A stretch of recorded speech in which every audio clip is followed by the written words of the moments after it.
Hello dear friends, good morning, good evening all of you. कैसे हैं आप सब? आई होप कि आप बहुत अच्छे हैं। आपके आशीर्वाद से मैं भी बहुत अच्छा हूं।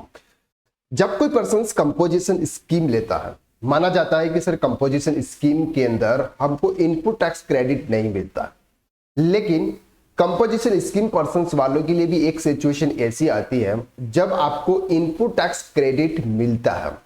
लेकिन हर किसी को सर ये पता नहीं रहता है कि ऐसी कौन सी सिचुएशन है जहां पर आपको कंपोजिशन स्कीम के थ्रू आपने जो भी गुड्स परचेस किया होता है उसका आईटीसी आपको मिलता है। तो ये कौन सी सिचुएशन है, आज हम इस वीडियो के अंदर डिटेल में बात करने वाला है। नॉर्मली जब भी हम कंपोजिशन स्कीम में होते हैं, कंपोजिशन स्कीम की एक लिमिट होती है कि अगर आपका एग्रीगेट एनुअल टर्नओवर 1.5 सीआर तक है तो एक आप कंपोजिशन स्कीम को आप ऑप्ट कर सकते हैं, उसका बेनिफिट आप उठा सकते हैं।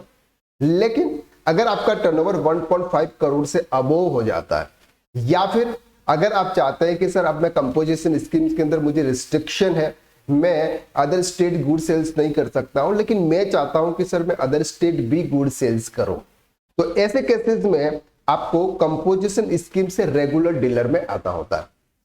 तो बहुत सारे पर्सन या तो अपने टर्नओवर की वजह से कंपलसरी रेगुलर डीलर में कन्वर्ट होते हैं, या फिर कोई भी पर्सन वॉलेंट्री कंपोजिशन स्कीम से रेगुलर डीलर में कन्वर्ट होता है।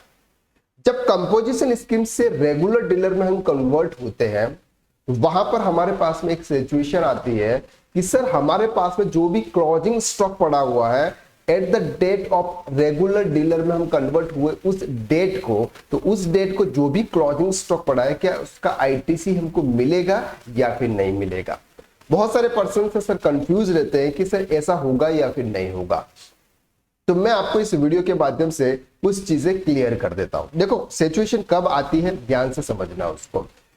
हम हैं सर अभी कंपोजिशन स्कीम में, अब कंपोजिशन स्कीम से हम कन्वर्ट हो रहे हैं सर रेगुलर डीलर में। रेगुलर डीलर में क्या होता है आप सभी बहुत अच्छी तरीके से जानते हैं।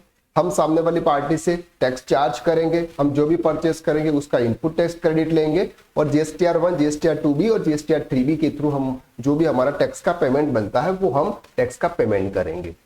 तो ये चीजें होती है रेगुलर में। कंपोजिशन स्कीम में क्या होता है कि सर हम 1% सामने वाले पर्सन से तो हम टैक्स चार्ज नहीं करते, लेकिन हमारे पास में जो भी अमाउंट है उसके ऊपर एक नॉमिनल जो भी रेट्स होता है उसके अकॉर्डिंग हम कंपोजिशन के अंदर टैक्स पे कर देते हैं। लेकिन बात आती है कि सर अगर आप कंपोजिशन स्कीम से रेगुलर डीलर में चले गए, आप कब चले गए? फॉर एग्जांपल 1 नवंबर 2025 को आप चले गए सर कंपोजिशन स्कीम से रेगुलर डीलर में। अब क्या होगा? 31 अक्टूबर 2025 के पास अगर आपके पास में 1 लाख रुपीस का अगर कोई क्लोजिंग स्टॉक पड़ा हुआ, यानी कि कोई भी गुड्स पड़े हुए हैं जो गुड्स आप रेगुलर डीलर में आने के बाद आप सेल्स करेंगे, तो उसका जो आईटीसी होगा, यानी कि उसका जो आपने टैक्स पे किया होगा, इनपुट टैक्स क्रेडिट जिसको हम बोलते हैं आईटीसी इनपुट टैक्स क्रेडिट, जो टैक्स आपने पे किया होगा उसका आईटीसी अब आपको रेगुलर डीलर में मिलेगा। अब सर आप सोच रहे होंगे कि सर ये तो जीएसटीआर 2B में आएगा भी नहीं, क्योंकि उस समय तो हम कंपोजिशन स्कीम में थे, तब उसका आईटीसी आपको कैसे मिलेगा? तो उसके लिए नॉर्मली हमको आईटीसी 01 नाम का एक फॉर्म होता है, वो फॉर्म हमको फिल करना होता है। कब फिल करना होता है सर?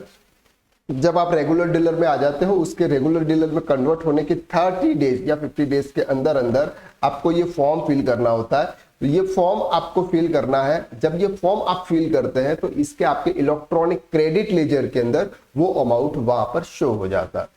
अब से कौन सा क्रेडिट आपको यहां पे मिलता है? तो input tax credit in respect of input held in stock on the cut off date. Cut off date का मतलब है कि जिस दिन आपके पास में जीएसटी रजिस्ट्रेशन रेगुलर डीलर में कन्वर्ट हुआ, पहले आप कंपोजिशन में थे, आपके जीएसटी पोर्टल पर वहां पर दिखता है स्टेटस में कि सर मैं क्या हूं, अभी कंपोजिशन डीलर हूं। जैसे ही आप रेगुलर डीलर में आते हो वहां पर स्टेटस आपका आ जाता है कि सर मैं रेगुलर डीलर में हूं। Inputs content in semi finished goods, sir आप सेमी फिनिश्ड गुड्स में अभी तक कर रहे हैं उसका भी आईटीसी मिलेगा और फिनिश्ड गुड्स का आईटीसी भी मिलेगा। कैपिटल गुड्स का आईटीसी नॉर्मली कुछ कुछ सिचुएशन में मिलता है, कुछ सिचुएशन में नहीं मिलता। तो ये जो इनपुट टैक्स क्रेडिट है, आपके क्लोजिंग स्टॉक जो आपके पास में पड़ा था जब आप कंपोजिशन स्कीम में थे तब आपने उसको परचेज किया था। अब आप रेगुलर डीलर में आ गए हो, तो जो भी आपका स्टॉक होगा उस स्टॉक के ऊपर आपने जितना भी टैक्स पे किया होगा उसका आईटीसी अब आपको रेगुलर डीलर में मिलेगा।